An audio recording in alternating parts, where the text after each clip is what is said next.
Let me start this question.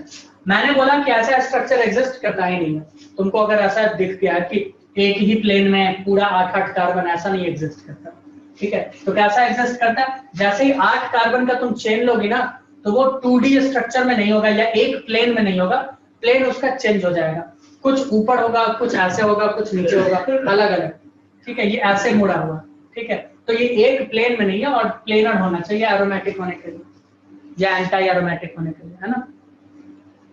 पढ़ी थी या नहीं पढ़ी थी ये चीज? सर हाँ सर पढ़ा था। रेवती तुमको समझ में आया या बाउंस निकल गया? जल्दी बता दो मुझे। देखिए 3D मतलब नॉन प्लानर है, इसलिए नॉन एरोमेटिक होगा। बिल्कुल बिल्कुल बिल्कुल, तुम तो एकदम सही जा रही हो, फिर सही राह पे हो। चलो अब इस एरोमेटिसिटी को भी हटा दो। अब हम तुम लोगों को स्टेबिलिटी का सवाल देंगे। तुम लोगों को अब इंडक्टिव इफेक्ट, रेजोनेंस दोनों से बताना है, और इसके बाद हाइपर कंजुगेशन जब पढ़ाएंगे तो हाइपर कंजुगेशन, रेजोनेंस और इंडक्टिव इफेक्ट तीनों के प्रिंसिपल को यूज करते हुए स्टेबिलिटी बताना है, और उसी सब का हम क्लास 12 में यूज करने वाले हैं, ठीक है। ओके चलो भैया, स्टेबिलिटी ऑफ इंटरमीडिएट। क्योंकि रिएक्शन होता है तो ऑर्गेनिक रिएक्शंस होते हैं तो बीच में इंटरमीडिएट बनता है, पता है या नहीं ये बात?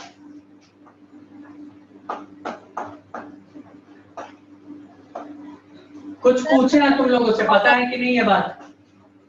एकदम सब गूंगा की तरह बैठा रहता है, कुछ पूछ रहे हैं, बताओ। दीक्षिका तुम तो बोलती थी कल तक। सर मैंने सुनाई नहीं दिया, कट गया था आवाज। हाँ हाँ, तुम्हारे कान में तो रुई डला हुआ है ना, कहाँ से सुने? सर एक बार फिर से पूछ लो सर। ठीक है, स्टेबिलिटी का ऑर्डर क्या होगा? अभी हम तुमको बताए थे एंटी एरोमेटिक, एंटी एरोमेटिक सबसे कम स्टेबल होता है और एरोमेटिक कंपाउंड सबसे ज्यादा स्टेबल। मैंने बोला था या नहीं बोला था? बोला था। एंटी एरोमेटिक सबसे कम स्टेबल, बोले थे या नहीं बोले थे? अगर मान लो तुमको ऐसा कोई स्ट्रक्चर मिल जाए जिसमें तुमको स्टेबिलिटी सिर्फ इन्हीं तीनों से पता चल जाए, तो बता सकते हो कि नहीं बता सकते हो? बोलो। हाँ सर। किसी को कोई दिक्कत होगा? अगर इसी लेवल का सवाल आ गया, मान लो कोई रिएक्शन हो रहा है, कोई इंटरमीडिएट बन रहा है, ठीक है, साइक्लिक बन रहा है, तो तुम इसको देखते हुए, इस पैरामीटर को देखते हुए क्या नहीं बता सकते कि ये तो स्टेबल है ही नहीं, ये तो स्टेबल है? बोल सकते कि नहीं बोल सकते? बताओ। बोल सकते हैं। अब स्टेबिलिटी उसका भी ज्यादा होगा जिसमें रेजोनेटिंग स्ट्रक्चर जितना ज्यादा बनेगा। समझ में आया? और ये रेजोनेटिंग स्ट्रक्चर किसका कितना ज्यादा बन सकता है, ये तुम लोग देख सकती हो, ठीक है। कैसे देखोगी? एक तो सबसे पहले देख लेना आकार उसका रिंग का बड़ा होना चाहिए, ठीक है। रिंग का अगर आकार बड़ा है, या फिर अगर कोई चेन में कनेक्टेड है, जैसे 2 रिंग अगर कनेक्टेड है या 3 रिंग कनेक्टेड है, तो उन तीनों में एक साथ हो रहा है क्या रेजोनेंस? जैसे एंथ्रासीन का बताया था ना, फेनांथ्रीन और एंथ्रासीन का कैसा था? लगभग ऑलमोस्ट सेम था, तो नंबर ऑफ रेजोनेटिंग स्ट्रक्चर भी सेम ही बनता। पाई बॉन्ड नहीं देख रहे थे कैसे सेट हो रहा था? देख रहे थे सर। तुम्हारे अलावा और कोई बोलेगा या नहीं? अगर आज अभी जो नहीं बोलेगा उसको बायो में एंट्री नहीं मिलेगा। नहीं आ रही। तो अपना डिसाइड कर लो कौन क्या करना चाहता है। ऐसा ना हो तुम लोगों के साथ गलत हो जाए। अब डोमिनेट कौन सा इफेक्ट करता है, रेजोनेंस या फिर इंडक्टिव इफेक्ट? रेवती, रेजोनेंस। इसका मतलब क्या हुआ कि रेजोनेंस बड़ा है या नहीं? इसका मतलब हुआ कि रेजोनेंस डोमिनेट करता है, ठीक है, ये ज्यादा डोमिनेट करता है इंडक्टिव इफेक्ट के मुकाबले। रेजोनेंस इफेक्ट लिख लो जहां पे, इंडक्टिव इफेक्ट। हो गया? लिख लिया? भाई एक बार स्टेबिलिटी से वापस एक बार बता दो, मेरा नेटवर्क थोड़ा अनस्टेबल था, तो स्टेबिलिटी से वापस बता दो। ये साफ लिखा हुआ, ये तो तुमको पता ही है कि एरोमेटिक भैया, जो जितना मतलब कि जो कंपाउंड एरोमेटिक हो सबसे ज्यादा। अब अगर मान लो कोई कंपाउंड तुमको स्ट्रक्चर से ही ऊपर से देखने से मिल गया कि ये एरोमेटिक या नॉन एरोमेटिक या एंटी एरोमेटिक, तो उसी से तुम स्टेबिलिटी बता दोगे कि नहीं बता दोगे? बाकी इंडक्टिव और बाकी चीज देखने का तो लफड़ा खत्म होगा कि नहीं होगा? बताओ। हाँ भैया। ठीक है। दूसरा स्टेबिलिटी मैंने बोला नंबर ऑफ रेजोनेटिंग स्ट्रक्चर, जिसका जितना ज्यादा नंबर ऑफ रेजोनेटिंग स्ट्रक्चर उसका उतना। तीसरा मैंने बोला है कि इंडक्टिव इफेक्ट से ज्यादा डोमिनेट करता है रेजोनेटिंग इफेक्ट, ठीक है, यानी रेजोनेंस इफेक्ट, ठीक है। अब मान लो एरोमेटिक नॉन एरोमेटिक ये सब तो चल रहा है, अब एंटी एरोमेटिक वाला ही 2 मिल गया तुमको, तो इतना दूर तक तो सही था कि हमने पहचान लिया, लेकिन एरोमेटिक वाले अगर 2 मिल जाए तो उनके बीच में हम कैसे पहचानेंगे कौन ज्यादा एरोमेटिक? उसके लिए फिर ये नियम देखो, अगर ये वाला भी सेम मिल जाए तो फिर कैसे पहचानोगे? तो फिर रेजोनेंस का जो हम प्लस एम आर और ये वाला चीज सब दिखाएं वो सब लगाना होगा। समझ में आया कि नहीं आया? आया कि नहीं आया? हाँ जी भैया आ गया। मिल गया प्लस एम या माइनस एम वाला भी मिल गया, तो इंडक्टिव इफेक्ट देखो वो भी मिल गया, वैसे उससे पहले हाइपर कंजुगेशन, चलो वो हम दिखाएंगे। स्टेबिलिटी ऑफ कार्बन, अब C प्लस वाले को कौन स्टेबलाइज करेगा? प्लस एम इफेक्ट या माइनस एम इफेक्ट? बोलो जल्दी बोलो।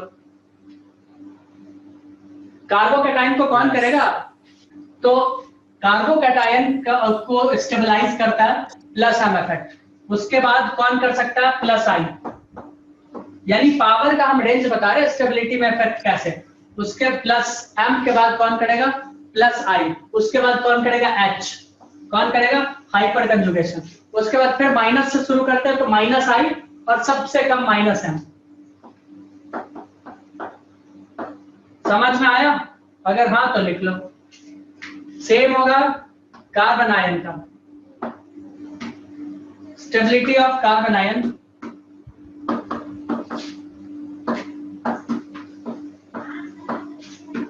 वो H क्या है सर?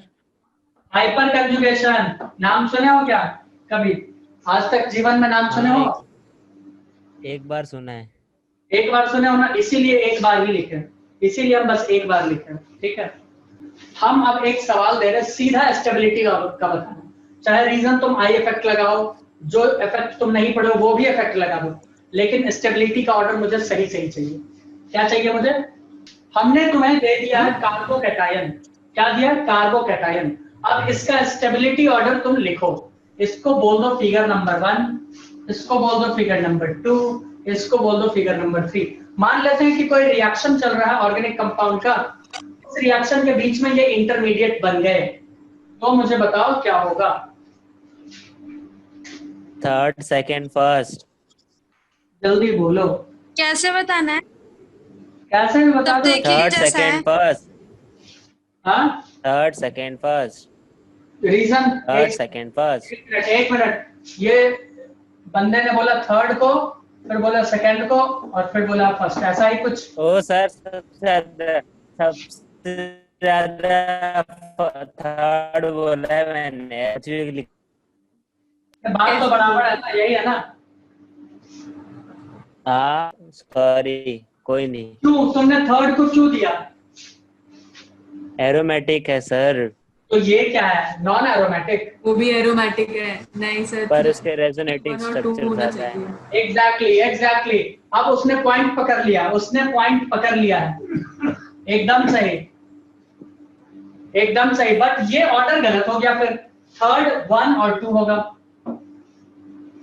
एरोमेटिक अनिकेत। हाँ सॉरी गलती, ध्यान नहीं थी। हाँ, अब उसने एकदम कर लिया दीपशिखा, एकदम सही, वो सही राह में निकल। मैंने भी वही बोला था, लेकिन आपने सुना ही नहीं। नहीं, वो अब सही राह में निकल चुका है। इसमें सारे बच्चे का ध्यान देंगे, मैं फिर से बता रहा हूँ, ये एरोमेटिक होगा, इसमें किसी को कोई डाउट नहीं? अरे तुमसे नहीं, बाकी बच्चे तो बोले, इसमें किसी को कोई डाउट? ये एरोमेटिक अपना तो बताऊंगी होगा, बस। इसमें मेरा बात मानो, ठीक है? ये भी एरोमेटिक होगा, इसमें भी मेरा बात मान लो। ये एंटी एरोमेटिक होगा, ये भी मेरा बात मान लो कुछ देर के लिए, ठीक है? अब चलो, हमको ये तो पता चल गया कि ये सबसे कम स्टेबल, तो इसको डालो सबसे पीछे। अब रेस इन दोनों में लगा, एरोमेटिक। अब एरोमेटिक है तो किसको पहले दे? इसमें रेजोनेटिंग स्ट्रक्चर ज्यादा बनेगा ही नहीं, तो हम बोल रहे हैं आप पेज एरोमेटिक हुई ना। एरोमेटिक। तो देखो, मैंने साइज बोला था कि आकार देखना और उसका रेजोनेटिंग स्ट्रक्चर, इसमें रेजोनेटिंग स्ट्रक्चर ज्यादा तो इसका स्टेबिलिटी ज्यादा, ये हो जाएगा।